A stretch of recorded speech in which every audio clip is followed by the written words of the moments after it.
Hello, and welcome to my channel.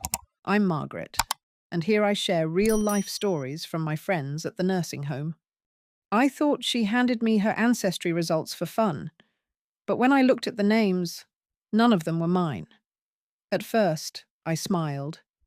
We were standing in my kitchen, me in my worn navy apron that still smelled faintly of garlic and lavender, her in yoga pants, and that messy bun she always wore like she had better things to do than care about appearances.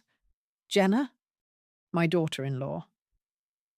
She had just pulled a few folded papers from her diaper bag and said, "Thought you'd find this cool. Family stuff." I thought she meant hers. I thought it was about their baby, my granddaughter, Sophie, who'd just turned one and had the biggest brown eyes I'd ever seen. But as I opened the pages with my flour-dusted fingers and scanned the highlighted names, something felt wrong. The surname on the digital printout wasn't unfamiliar, but it didn't belong to me. And the maternal matches, the ones under close family, had no trace of my side of the family. There was a name, Andrew L. Gardner, my son, my Andrew. Born in 1984, in spring, with a scream that filled the hospital room. I remember the moment like a photograph with sound. His birth certificate had my name. My arms had carried him home. My milk had fed him. But this DNA test... This test said I had nothing to do with him. No shared chromosomes, no maternal markers, not a drop. I blinked, looked again. "Wait," I asked, my voice faltering. "Whose results are these?" Jenna didn't even glance up. She was tossing Sophie a teething cracker and fiddling with her phone. "Oh, those are Drew's. I used his DNA to get a deeper read on the baby's maternal and paternal lines. Wanted to trace everything for Sophie's baby book. Cool, right?" I nodded slowly. My throat was sandpaper. She kept talking, something about Scandinavian roots and weird names from Texas. But I couldn't hear any of it. My ears were roaring. I was still staring at the words, "No maternal match. Estimated maternal parent. Unknown." The rest of the visit blurred. I think I excused myself to check something in the laundry room. I may have smiled when she left. I may have kissed Sophie's forehead and said, "Love you, my sweet girl." But the moment the door closed behind them, I sank to the floor. My knees gave out. And in the stillness of my old kitchen, surrounded by a half-prepped lasagna and a jar of drying oregano, I began to sob. People think motherhood begins in the delivery room. But for me, it started in a small bathroom, in the middle of a thunderstorm, holding a stick that turned pink. I was 27, a secretary at the community college. My husband, Carl, was teaching high school chemistry and coaching baseball in the evenings. We weren't wealthy, but we were stable, kind, happy, in a quiet way. We drank coffee in silence, watched Jeopardy after dinner. I ironed his shirts, and he kissed my forehead every morning. He smelled like Irish spring soap and always left the toothpaste cap off. We had one miscarriage early on, then years of nothing. Silent years, filled with awkward doctor visits and hollow reassurances. I had made peace with the idea that children weren't in the cards for us. I didn't even allow myself to envy the other women at church with their broods of sticky toddlers and photo-ready Christmas cards. Then, out of nowhere, Andrew? Or Drew, as everyone insisted on calling him once he hit middle school. Born healthy, strong, 7 pounds, 6 ounces. I held him against my chest and whispered, "You're my miracle." I meant it with my whole soul. I raised him with every ounce of intention I had. Homemade baby food, story time in the library basement, birthday parties with scavenger hunts and hand-iced cupcakes. When Carl travelled for conferences, I'd let Andrew sleep in bed with me. his tiny, warm body curled like a comma against my side. I knew every freckle on that child's back, every fear, every habit, every dream he ever whispered between yawns. He was mine. He had always been mine. So how could the science say otherwise? That night, after Jenna left, I didn't sleep. I sat at the kitchen table in my robe until the sky turned pink, rereading the printed report again and again. Every highlighted name, every shared DNA marker pointed to a maternal line that didn't include me. No Patterson, no Wilkes, not even my late mother's family, the McKennas, who had a rare blood disorder that the hospital had once flagged in Drew's infancy. How could that have even happened? My first thought, wild, shameful, was that maybe the hospital had switched babies. But how absurd. I'd never left Andrew's side. I breastfed him. His birth certificate had my name, my handwriting. I remembered the pain of labor. The doctor who said, "One more push, Nadine, just one more." Then came the darker thought, Carl. Could he have cheated? No, no, that wasn't him. He was quiet, awkward, old-fashioned. The kind of man who brought me peppermint bark every Christmas and still held doors open. He died 10 years ago, of a heart attack in our garden. I planted hydrangeas there afterward. His favourite. Cheating didn't make sense, not with him. But the math did. Andrew was born in 1984. Carl had attended a teaching seminar in St. Louis for 2 weeks that year. I stayed behind with a sinus infection and the dog. Could something have happened then? I hated even thinking it. But the seed had been planted. The next day, I went to the attic. It was hot and dusty, full of boxes Carl used to swear he'd sort through one day. I hadn't been up there in years, but I found the file cabinet eventually. The one where we kept all the old records, photos, receipts. I dug for hours. Inside a manila envelope marked Andrew, medical, I found something odd. A typed discharge summary from the hospital that mentioned complications with maternal history unknown. That had never made sense to me at the time. I'd assumed it was a clerical error. There were handwritten notes in Carl's tidy, slanted print. Vague, careful. Dates circled. References to an arrangement with a lawyer I didn't recognize.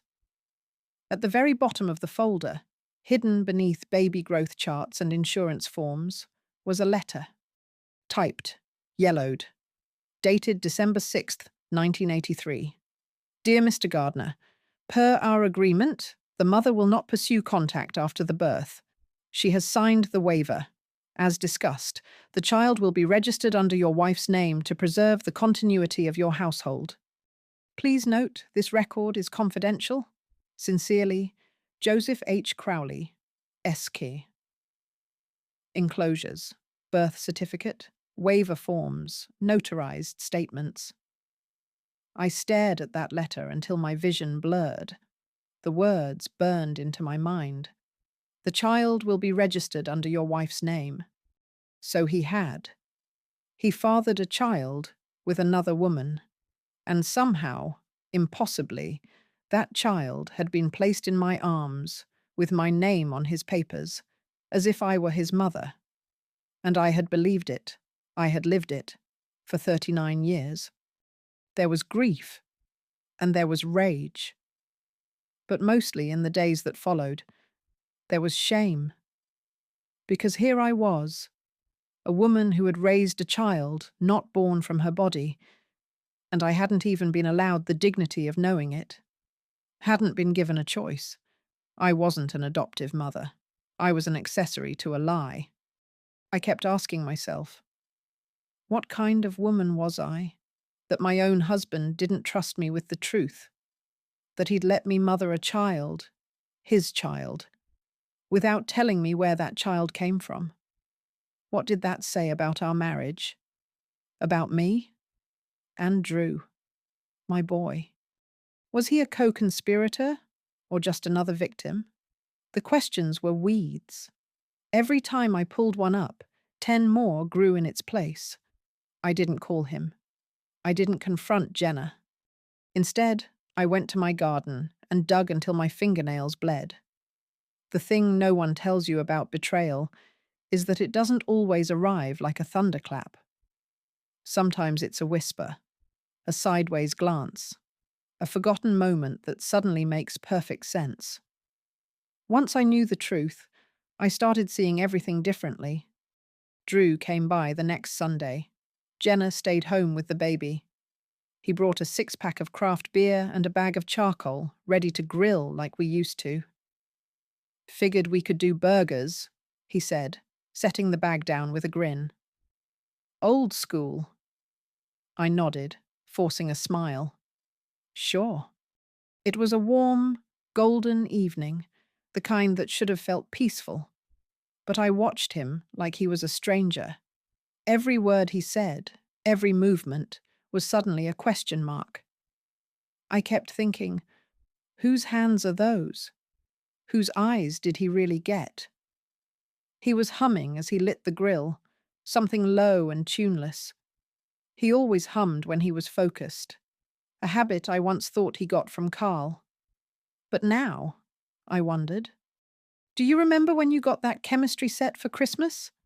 I asked suddenly. Drew chuckled. The one I exploded on the porch. Yep. You were 8. Burned a hole in my tablecloth. He grinned. You were so mad. Dad thought it was hilarious. I nodded again. Except I remembered Carl's face that day. The way he had rushed out, panicked, shouting, "Get back!" like he'd been jolted into fear. Like something about Drew's little experiment had struck too close to something real. I never questioned it then. Now I did. For weeks, I said nothing. I needed time, space. But the silence ate me from the inside. I'd sit at the breakfast table, coffee untouched, and stare at the family photos on the wall. Carl and Drew at the baseball field. Drew at his high school graduation, hugging me. Me, holding newborn Sophie in the hospital room, while Jenna beamed beside me. All of it looked the same, but it felt counterfeit, like someone had photoshopped me into someone else's life. Jenna texted me little updates. Sophie was babbling more.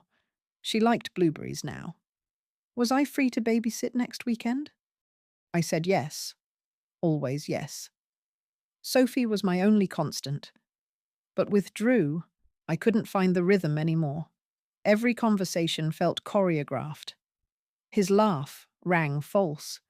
His questions seemed too casual. One night, I cracked.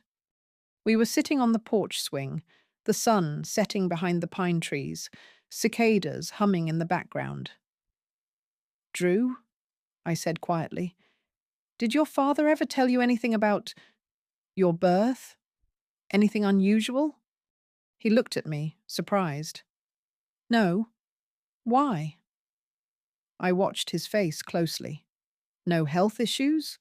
No paperwork problems? He shook his head. No. Why? I waited. Nothing. He either didn't know, or he was very good at pretending. Just curious, I said, forcing a smile. He sipped his drink, looked out over the yard. You okay, Mum? You've been off lately. Off. That word dug into me, like I was a malfunctioning appliance, a mood he needed me to fix for his comfort. I changed the subject. The next day, I drove 2 hours to the county courthouse. I told the clerk I was looking for archived birth records from 1984. Gave her Drew's name. She raised an eyebrow. Are you the mother? I'm his legal mother, yes. She nodded and typed slowly. The file was thin. Birth certificate, hospital record, and, tucked at the back, a sealed statement. Petition for private adoption.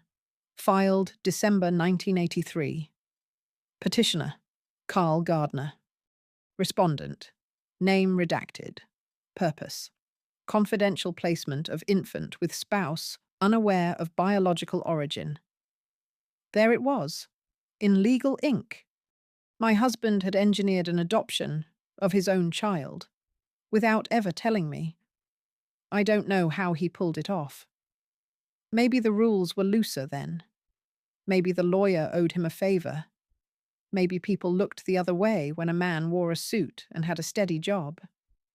But the betrayal felt absolute. I had spent decades thinking I was chosen, blessed, but I was just a convenience, a cover story. And Drew? He didn't even know. Unless, of course, he did. That night, I finally allowed myself to remember the odd moments. All the times Carl had kept me in the dark. The appointment he attended alone. The way he insisted on naming Drew himself. The fact that he never wanted a second child, said one was enough, that our luck might not hold again. I thought it was caution, love. It was guilt. And then there was the woman, the one I only remembered in flashes now. A substitute teacher Carl had worked with for one semester.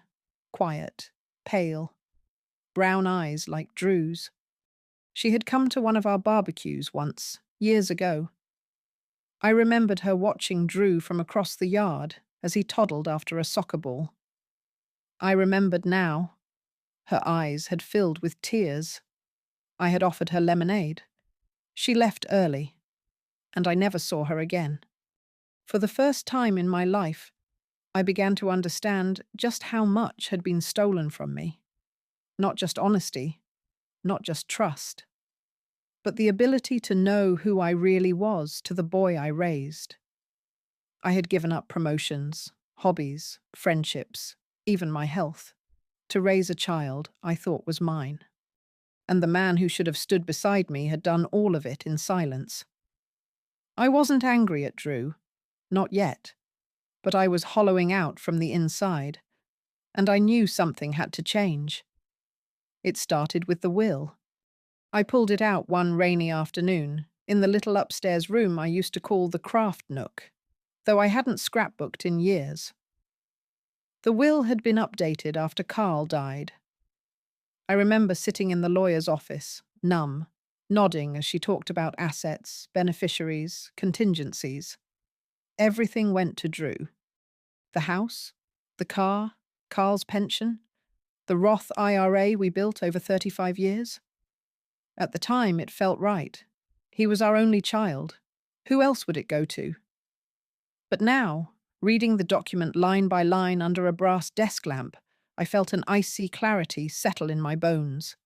This wasn't his. Not by right. Not anymore. Drew had a home of his own. He and Jenna both worked. They were doing fine. They weren't cruel, but they were entitled, subtly, casually, in the way people get when they assume something is already theirs. When Drew walked into my house, he walked like a man inspecting future property. He commented on the outdated wiring, the need for a new roof. "We'll probably renovate this kitchen," he'd said once, while Jenna nodded along. I remembered the moment. I had been stirring pasta. He'd said it like I wasn't even there. So I called my lawyer, a different one. "Are you sure about this, Mrs. Gardner?" she asked gently. "You'll want to leave something to your next of kin for probate reasons." "I'm leaving it to someone," I said. "Just not him." I explained what I wanted. The changes. The reasoning. She didn't ask questions after that. I left everything, the house, the investments, the savings, to a scholarship fund in the name of Margaret Wilkes, my little sister who died at 12. A bright girl who never got the chance to go to college. A girl I still dreamed about sometimes, even at 68. It felt right. Quietly revolutionary. But I wasn't finished. I started going through old photo albums, making a timeline, comparing dates, matching receipts to memories. I even called an old friend from Carl's teaching days, one of the janitors he used to carpool with. We hadn't spoken in years. He was old now, confused at first. But when I mentioned 1983 and the seminar in St. Louis, there was a long pause. "Oh, yeah," he finally said. "Carl never went." I blinked. "What? He told you he did?" The man laughed softly. "No, I think he stayed in town. Said something about handling a private matter." A private matter. Just like that, the last puzzle piece snapped into place. Carl never left. He didn't have an affair in a different city. He did it here, under my nose. And he hid the child, his child, in plain sight, using me as the unknowing vessel to raise him. It was monstrous, in a quiet, paper-clipped way. No drama, no scandal. Just careful lies, arranged like bricks in a wall. I could never confront Carl now. He was buried 3 miles from here, under a headstone I polished every Memorial Day. A man I grieved, genuinely deeply, for 10 full years. I had loved a ghost built on lies. But I could still reclaim the pieces of myself he tried to erase. I started living differently, not wildly, just truly. I joined a memoir writing class at the community center. The first prompt was, "A truth you've never spoken." I wrote 12 pages the first night. I didn't read it aloud. But I folded it into my notebook and walked home feeling lighter than I had in months. I went dancing, bought a pair of bright blue sneakers, cut my hair short, sat on park benches and actually watched people. Once, I spent an entire afternoon on a blanket in the yard, just looking at the sky. And when Drew called, I answered. When Jenna texted, I replied. But I no longer volunteered my time. No more babysitting, last-minute favors, home repairs. I set boundaries. I said I was busy, and I meant it, even if busy meant reading with a cup of tea in hand. They noticed. They didn't like it. One day, Jenna snapped at me over a missed phone call. "I thought you'd be more present," she said. "You're Sophie's grandmother." I smiled, calm and cool.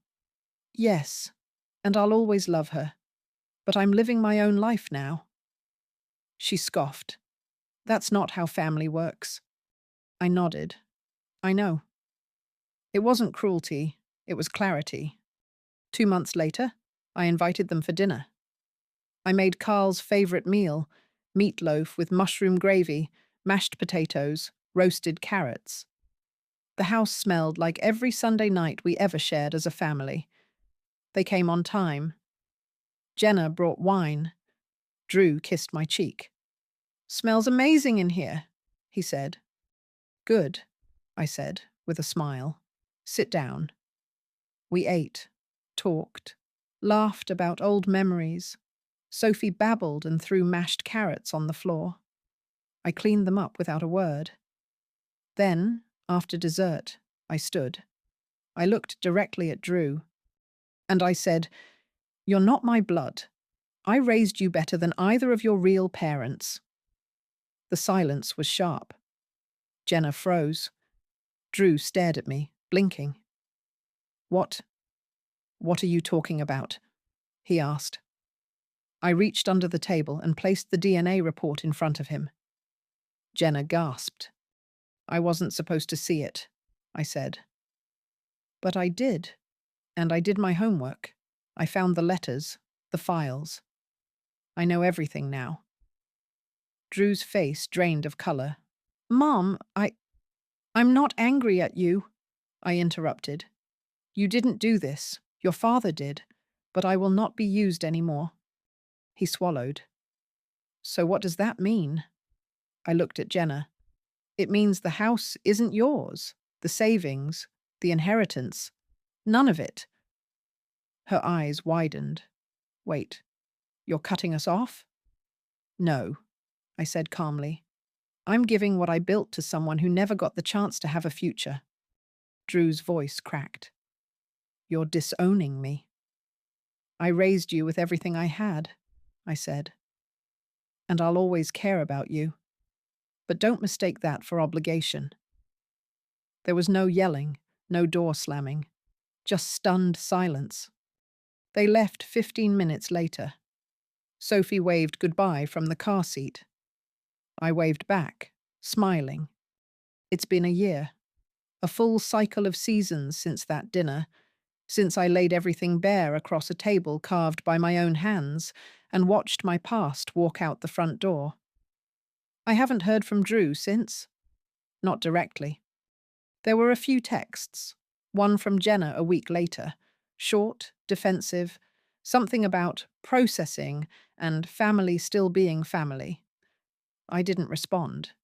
She unfriended me on Facebook. I still see Sophie's photo pop up now and then, through a friend of a friend. She's growing fast. Her curls are darker now. I saved one of her early drawings from the fridge. A blue scribble she once called a flower grandma. I tucked it into the back of my memoir notebook. It's enough. I still live in the same house, but it feels different now, lighter. The old furniture has new covers. I donated Carl's desk and replaced it with a reading chair. The garage is clean. I hung wind chimes out front. I like how they sound at night, gentle and knowing. The Margaret Wilkes Memorial Fund is fully funded now. It gives 2 scholarships a year to girls who've aged out of foster care and want to study science or education. I've met the first 2 recipients. Bright, strong girls. One of them hugged me so hard I thought my ribs would crack. That was the first time I cried in months, not out of grief, but out of something deeper, something like healing. Every week, I attend my writing group. The women there are all older, like me, and sharp in that funny, brilliant way that only comes with time. We read our truths aloud now, even the hard ones. One of my essays, about secrets and silence, was published in a local journal. I didn't tell Drew, or Jenna, but I left a copy in the library downtown, bookmarked to page 48, just in case. Sometimes I wonder about the woman, the one who gave birth to Drew, who signed those papers. Did she watch from a distance? Did she regret it? Did she know I would love him like my own? Part of me wants to hate her, but I don't. We were both erased in different ways, and in the end, I was the one who stayed. I was the one who scraped knees and kissed foreheads, who packed lunches and sat in ER waiting rooms and clapped at school recitals.